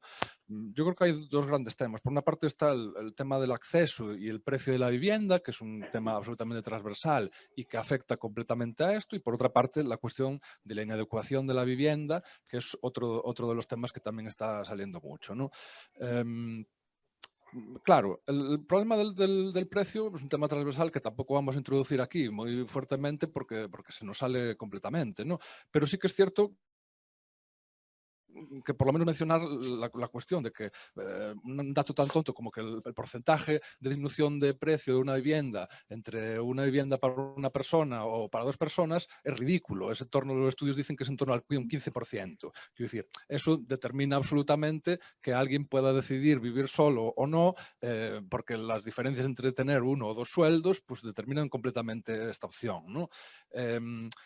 Que a la vez la cuestión del vivir solo es muy curioso, por ejemplo, en términos de transversalidad social, como en las estadísticas nos dicen que el porcentaje de gente que vive sola, no solo ya referido a la edad o al género que hemos tratado, ¿no? Sino también salió el tema antes de lo rural o lo urbano, si acaso tiene sentido pensar el mundo hoy en esos términos, pero sí que es cierto que el porcentaje es exactamente igual en las grandes megalópolis que en los núcleos más pequeños, en los pueblitos más pequeños. Quiero decir, que hace una curva invertida, ¿no? En el que los mayores porcentajes, claro, por motivos completamente diferentes, ¿no? Quiero decir, en los pequeños pueblos, por una cuestión más de las personas mayores que se quedan solas, en las grandes ciudades, por todo ese otro porcentaje de población de gente joven que puede permitírselo, ¿no? Pero bueno, que esta cuestión del precio evidentemente determina absolutamente quién puede o no acceder a esta cuestión. Y por otra parte está la inadecuación de la vivienda, que ahí es donde entra la cuestión, no sé si de privilegio, pero sí de pensar por qué, digamos, las olas se enfrentan, o aquí vemos que se enfrentan a una mayor inadecuación del tema de la vivienda. Hombre, quizás desde un punto de vista técnico tenga todo el sentido del mundo, en el sentido de que parece más complicado, digamos, gestionar la convivencia en un entorno edificado que gestionar la soledad, en el sentido de que la soledad se pueda adaptar, o hay una libertad mayor para adaptarse a un entorno construido que puede que no esté pensado para la soledad, pero que precisamente por no tener que compartirlo con nadie uno se puede adaptar mejor, ¿no? Entonces, que el modelo inmobiliario español y de cualquier país del mundo, digamos, se haya basado en entornos de vivienda en colectividad, pues bueno, también parece razonable. En ese sentido, pues está toda la problemática de cómo adaptamos eso, ¿no? En ese sentido, pues los papers que que he leído, pues sí que se enfrentaban a este tema, pues quizás desde cuestiones muy concretas, ¿no? Por una parte, pues cómo se producen las viviendas o cómo se adaptan las viviendas para mujeres que hayan sufrido maltrato, por ejemplo, y todas las dinámicas que se tienen que introducir en cómo se entra a la vivienda, cómo se vive, cómo te tienes que funciona esa interfaz con quién entra y quién sale, etcétera. O sea que hay una serie de problemas estrictamente relacionados con los problemas de este colectivo específico, y por otra parte, pues cómo se adaptan las viviendas para la gente que tiene autismo, por ejemplo, ¿no? Es decir, que hay un montón de colectividades, no solo el hecho de las solas en general, sino incluso dentro de ellas, que también necesitarían adaptaciones de la vivienda en sí mismo, ¿no? Bueno, en ese sentido, esta doble cuestión del precio y la adaptabilidad de la vivienda, pues claro, a las solas o a los colectivos, pues les afecta de diferente manera, ¿no? A unos quizás tienen más problema con la adaptabilidad de la vivienda y otros más con el precio de la vivienda. Y nada, referido al tema que ha salido de los comunes y lo que empecé a contar antes de las residencias de mayores, pues sí que una de las cosas que hicimos fue, digamos, volver atrás, ¿no? Un poco para pensar el cómo repensar esta cuestión de las residencias, que acaso tiene sentido, no optar solo por las políticas, digamos, que hablábamos de mantener a la gente, digamos, viviendo sola, pero en mejores condiciones en sus propios barrios, sino pensar también qué es lo que hace la gente mayor autónomamente. Quiero decir, ya sabemos que existen políticas públicas, ya sabemos que existen políticas privadas, de que les ofrecemos cosas a las personas mayores para hacer, pero a nosotros nos interesaba, digamos, volver al origen y ver en el mundo de hoy qué es lo que hacen las personas mayores de forma autónoma, desde el punto de vista urbano, claro, que es a lo que nos dedicamos, ¿no? Y ahí, pues la verdad es que topamos con 5 temas que creemos que podía tener mucho interés a la hora de pensar el cómo repensamos los entornos para las personas mayores y en concreto las solas, ¿no? Muy tontos o muy sencillos, ¿no? Uno de ellos era el banco de la entrada de casa, ¿no? Que todos recordamos de nuestras aldeas o de cualquier otro sitio, el cómo funciona eso como auténtico interfaz de conexión de personas que muchas viven solas y que simplemente por tener ese banco en otras sociedades lo sacan afuera, y de hecho tenemos ya conocimiento de casos en los que se intenta patrimonializar como patrimonio inmaterial de sacar la silla afuera de casa, ¿no? Es decir, que ese pequeño objeto es una ganancia, y es increíble que los planeamientos urbanísticos no solo no tienden a fomentarlo, sino que tienden a eliminarlo por considerar que se está ocupando espacio público, por ejemplo, un detalle así tan tonto. El segundo de los puntos era la marquesina de la parada de autobús como sitio de reunión de las personas mayores, o sea, como una célula fuera de la casa, pero que servía para reunirse sin estar, por supuesto, vinculado a ningún tipo de consumo o de espacio privado, que nos interesaba como una célula que no surge con esa funcionalidad, pero que muchas personas mayores se han apropiado de esas paradas de bus como sitio de encuentro, ¿no? Por otra parte, está el tema del cultivo, ¿no? Las huertas, por supuesto, pues ya desde los textos de Cioran ya hablaban de la relación de las personas mayores con las huertas, y solo hay que, pues, recomiendo un libro buenísimo de Pau Fau, de la ciudad jubilada, donde habla de todas las huertas que surgen alrededor de los ríos y las vías de tren en Barcelona, y de cómo significan un espacio social fundamental para toda una generación de jubilados, ¿no? El cuarto de los puntos era el tema de ver obras, ¿no? Otro de los clichés que todos compartimos o que se utiliza en humor y en muchas otras cosas del jubilado que va a ver obras, y que es radicalmente curioso cómo desde la arquitectura nunca le hemos dado valor a una parte de la sociedad que comprende el trabajo de construcción arquitectónica como un espectáculo al ir a ver, o sea, que realmente lo hayamos despreciado como algo de una actividad de clases bajas o de alguien que no tiene nada cultural que hacer como para ir a pasar su mañana viendo una obra, que por otra parte, evidentemente, esto tiene muchas connotaciones de sesgo de género, que evidentemente la mayoría de los jubilados que van a ver obras, mientras su mujer probablemente está haciendo la comida en casa, eso está claro, pero sí que esa cuestión de un espacio que es un espectáculo urbano y que no tiene un sitio fijo, sino que las obras se van moviendo por ahí y los ancianos se van moviendo viendo obras, esa valla de la obra como púlpito desde el que mirar un espectáculo urbano, pues nos parece increíble que los arquitectos nunca le hayamos prestado la más mínima atención a eso, ¿no? Y por último, el último de las cuestiones era el de el de alimentar animales, ¿no? La cuestión de la relación de los ancianos y ancianas con los pájaros y con sobre todo las colonias felinas en la ciudad es absolutamente espectacular y las investigaciones que estamos haciendo en torno, por ejemplo, a las colonias felinas en Coruña, que tienen una gradación de autoconstrucciones infinita, desde quien pone un comedero y un bebedero al lado de un muro hasta quien se construye una serie de infraestructuras para las colonias felinas absolutamente increíbles con ayuda vecinal. Bueno, pues estos 5 ejemplos son ejemplos de cómo muchas personas solas acaban construyendo redes de afinidad y redes sociales en la ciudad a través de prácticas que están completamente fuera del Estado y del mercado, muchas veces incluso perseguidas por el Estado. Lo de dar de comer a los animales, por ejemplo, en algunas ciudades está prohibido, lo de sacar las sillas a la calle o poner bancos fuera también, pero que al final acaban teniendo una importancia fundamental en la vida de todas estas personas solas, ¿no? Bueno, como ejemplo, para seguir pensando en cómo construimos los escenarios del futuro a través de las propias prácticas que autónomamente hace la gente, ¿no? Porque para mí eso también es participación ciudadana. Quiero decir, el estudiar cómo actúa la gente de forma autónoma es también una manera de, sin preguntar, detectar respuestas que da la propia gente a qué necesidades y deseos hay hoy en día, ¿no?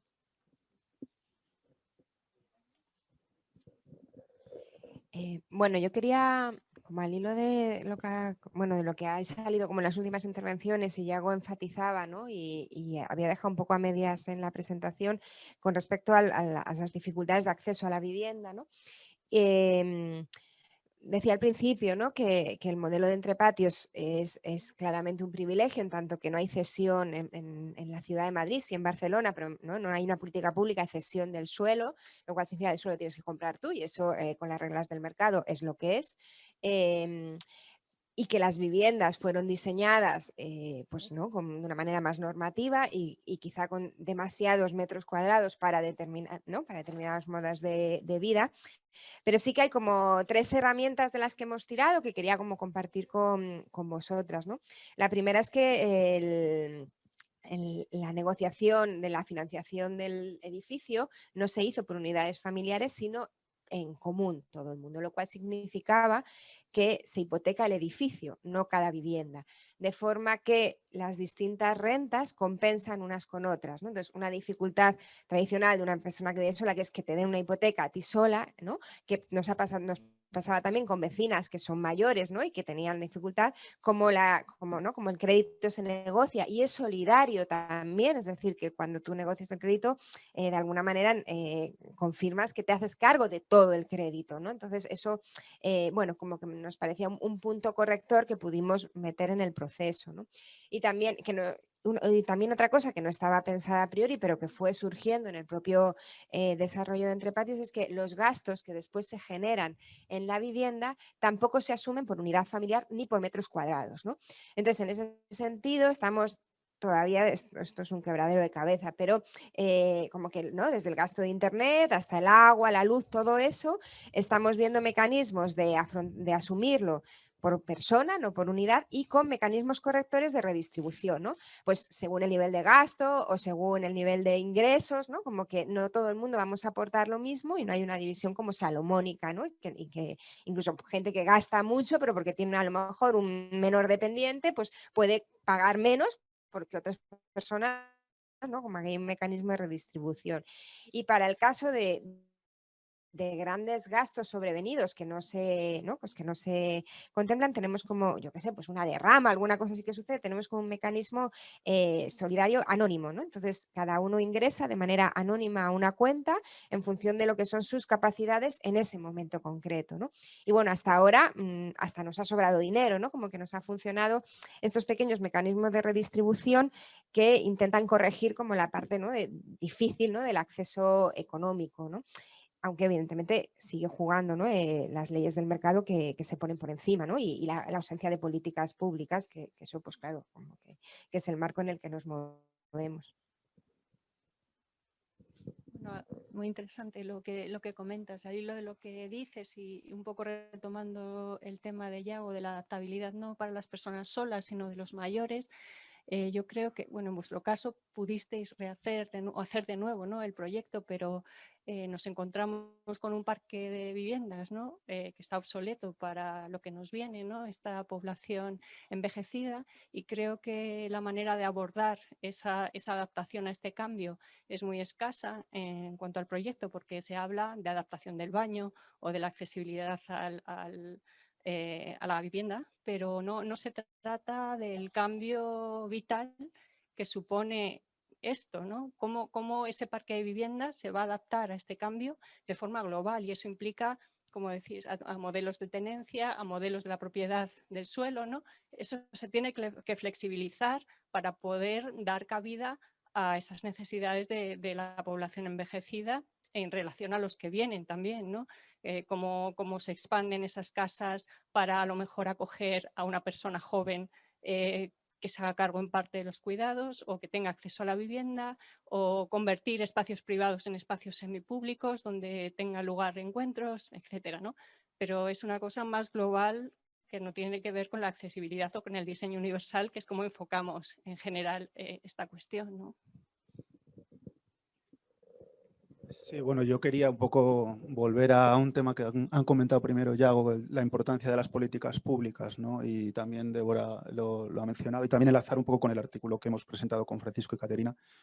También Caterina ha comentado que al final lo de Entre Patios es una iniciativa privada, ¿no? Yo creo que la importancia de las políticas públicas es clarísima, y para ello quiero volver a Finlandia, ¿no?, que es un país donde voy a volver en unas horas, pero quiero un poco antes traerlo otra vez para hablar de, claro, es un país que como modelo del estado de bienestar, modelo nórdico, favorece y apoya y pone mucho dinero en políticas que permitan a las personas solas desarrollarse plenamente, ¿no? Los ejemplos que ha comentado Caterina, bueno, hay uno de ellos que es el de estos parques infantiles, ¿no?, donde pueden ir las madres a socializar. Hay que también un poco explicar que en Finlandia una mujer, o sea, una madre reciente puede tener una baja maternal de hasta 3 años, ¿no? O sea, es un país que apoya eso y que ofrece estos parques que son una mezcla de espacio público y también tienen un edificio asociado para que puedan ir allí a socializar, pero al mismo tiempo esos niños pueden también tener una comida caliente en día laborable completamente gratuita, ¿no? O sea, que esto viene un poco de la época de la guerra, que se pensaba que el Estado tenía que apoyar, pues eso, a las familias que no podían permitirse pagar una comida caliente a los hijos, y se ha mantenido hasta ahora. Y ahora vas a un parque de estos y puedes dar de comer a tu hijo gratis porque has decidido, son hijos que no van a la guardería porque las madres han decidido vivir con ellos en casa y no llevarles a la guardería. Los niños en Finlandia no empiezan el colegio hasta los 7 años. Y antes de eso van a la guardería si quieren, y si no, se quedan en casa. Y esas madres, digo madres porque es normalmente las madres las que se quedan con ellos, también reciben una compensación económica por no llevarlos a la guardería, por cuidarlos en casa, por no estar haciendo ese gasto público, porque las guarderías también están subvencionadas, ¿no? Y bueno, yo creo que también entroncando un poco, y a lo mejor Francisco y Caterina quieren añadir de las escenas, yo creo que lo que tienen en común es que aportan esta dimensión de espacializar, ¿no?, las situaciones, que yo creo que es algo muy importante. Y como arquitectos, yo creo que es importante saber también de qué metodologías contamos, ¿no?, como arquitectos y como investigadores en arquitectura, para visibilizar esto y ponerlo sobre la mesa. Y también darnos cuenta de que no tenemos todas las herramientas los arquitectos, y por eso tenemos que ir a otras disciplinas a buscarlo, ¿no? Antes también Flavio ha hablado de la transdisciplinariedad, y es algo que yo creo que no tenemos que tener problema en, digamos, ir a buscarlo donde no lo tenemos nosotros o donde no lo sabemos hacer, ¿no? Y en ese caso, bueno, este método de dibujar las escenas de la etnografía yo creo que es muy interesante, pero al mismo tiempo porque permite, como digo, introducir la arquitectura y el espacio en escenas cotidianas que yo creo que al final o sea, son más visibles, ¿no? Permite hacerlas más visibles y al mismo tiempo más entendibles también para gente que no es cercana o sea, que no son arquitectos. Y bueno, yo creo que es eso un poco lo que quería decir. No sé si me he salido mucho del tema, pero... a mí me gustaría hacer una reflexión, perdona.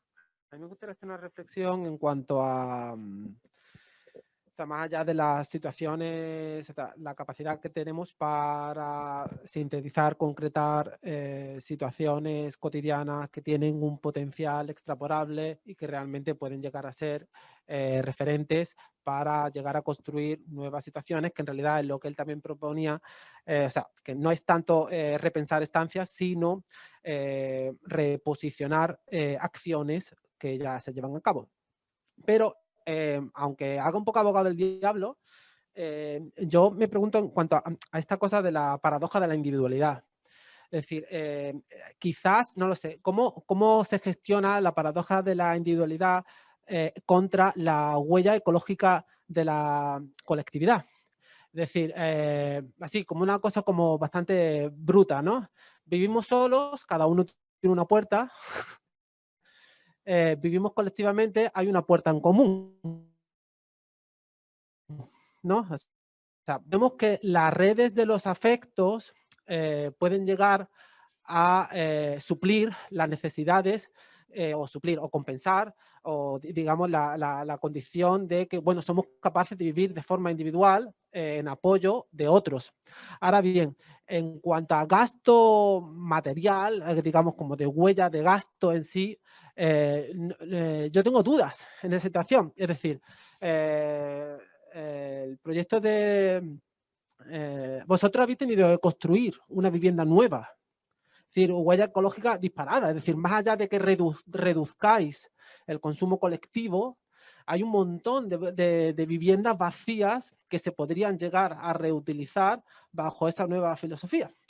Es decir, lo digo también un poco para plantearnos esta situación de fomentar algo que en realidad va a disparar el consumo de forma grandilocuente. Es decir, ¿cómo abordamos esa situación?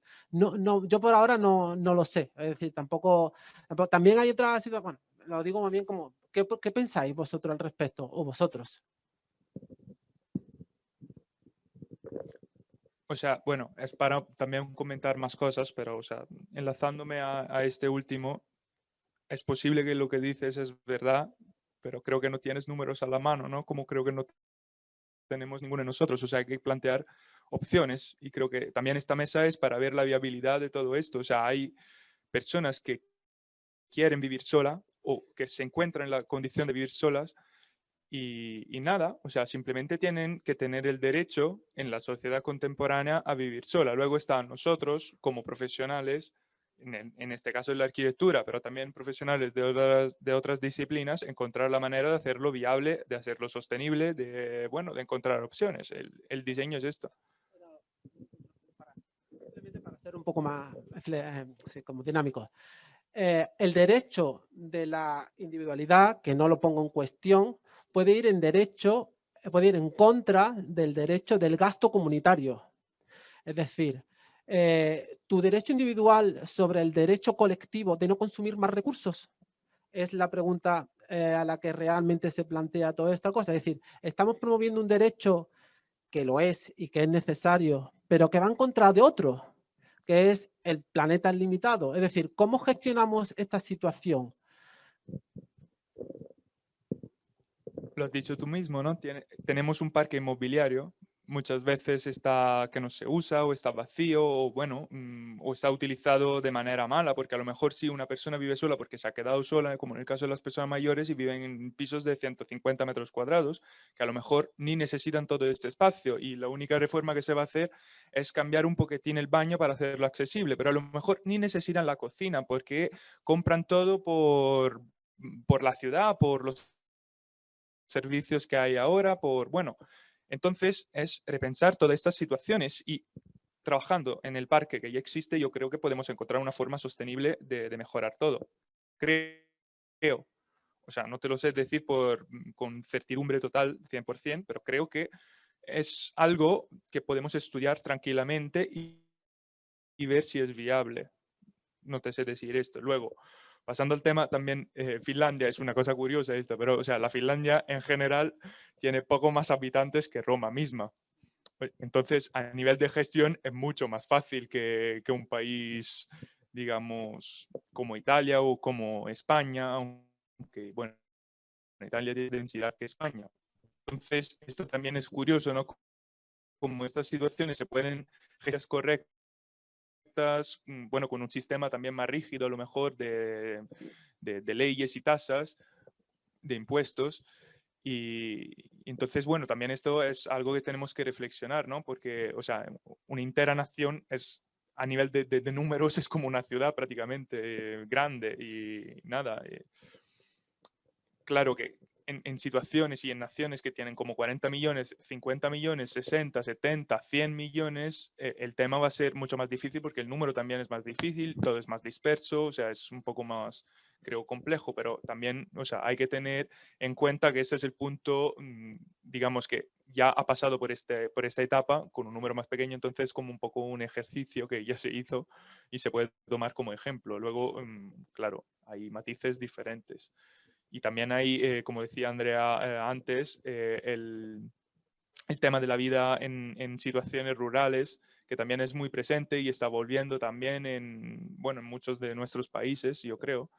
Y mucha gente vive sola en estas situaciones y también se tiene que tomar en cuenta, porque nosotros también hablamos muy de ciudad, porque en la ciudad claramente hay un número mayor, porque el porcentaje es mayor simplemente de gente, pero, o sea, en los pueblos se queda mucha gente viviendo sola. Y es interesante también tener en cuenta, creo, todo esto, porque al final España tiene una densidad muy baja, entonces supongo que tiene muchísimo territorio rural. Y bueno, es algo de tener seguramente en cuenta. Y nada, o sea, me he perdido, pero yo creo que ya cierro porque como en plan la hora, ¿no? Solo una cosilla. Wow, tienes el micrófono. Sí, aquí.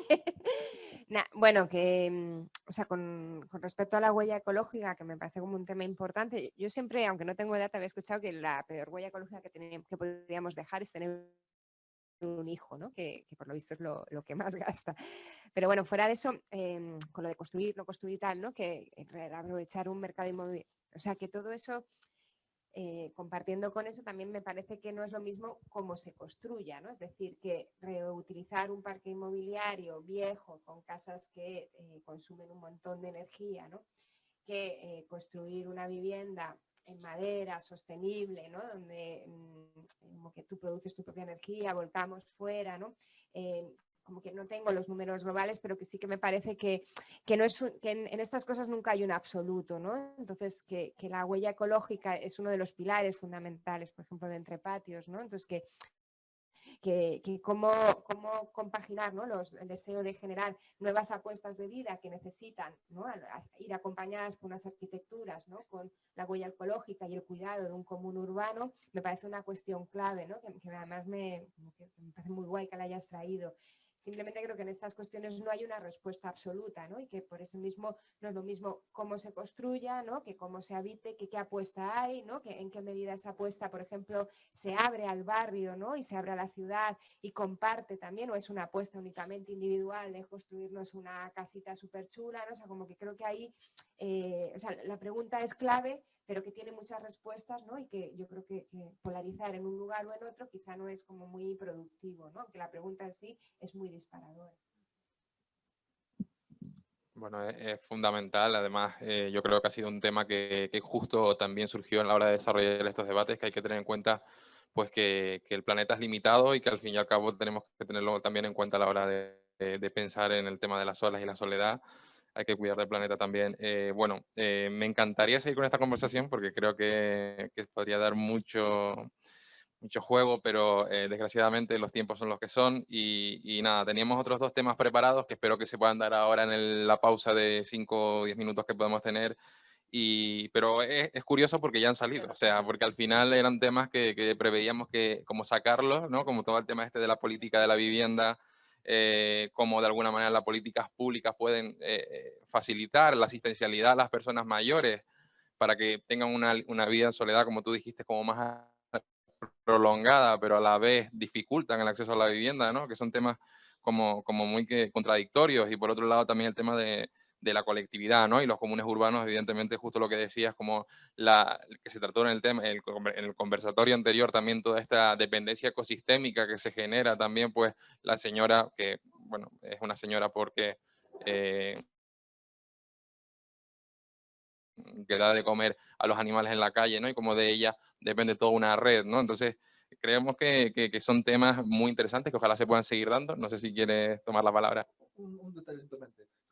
Que realmente los arquitectos o desde la arquitectura, si tantas veces acabamos llegando a través de múltiples investigaciones que hacemos a que los límites que están impuestos son los límites del mercado o cosas así, o los límites legislativos, pues animarnos a que participemos también en estas cuestiones. Quiero decir, que cuando haya una manifestación sobre cuestiones económicas o de vivienda de tal, que digamos que los colegios de arquitectos o todos los organismos que de alguna manera nos representan, que nos sintamos interpelados por eso, porque son finalmente los límites que nos encontramos también cuando abordamos los problemas técnicamente, ¿no? Quiero decir, que si en Italia llevan una década y media haciendo un avance increíble, por ejemplo, en la cuestión de los comunes urbanos, en términos legislativos, de escribir negro sobre blanco cómo autogestionamos espacios urbanos, y aquí en España lo estamos viendo pasar, mirándolo de la distancia, oye, pues hay que meternos en las cuestiones legislativas y económicas y ya está, no pasa nada por eso, vamos. Sí, justo. Resulta totalmente necesario tomar ejemplos de otros países como Finlandia y Italia, ¿no? En este caso de los comunes urbanos. Bueno, muchas gracias a todas por estar aquí. Había algunos comentarios, pero casi que yo creo que es mejor que se comenten en la comida. Y bueno, vamos a dar una pausita de 5 minutos y ya saltamos con el tercer conversatorio. Muchas gracias. Gracias.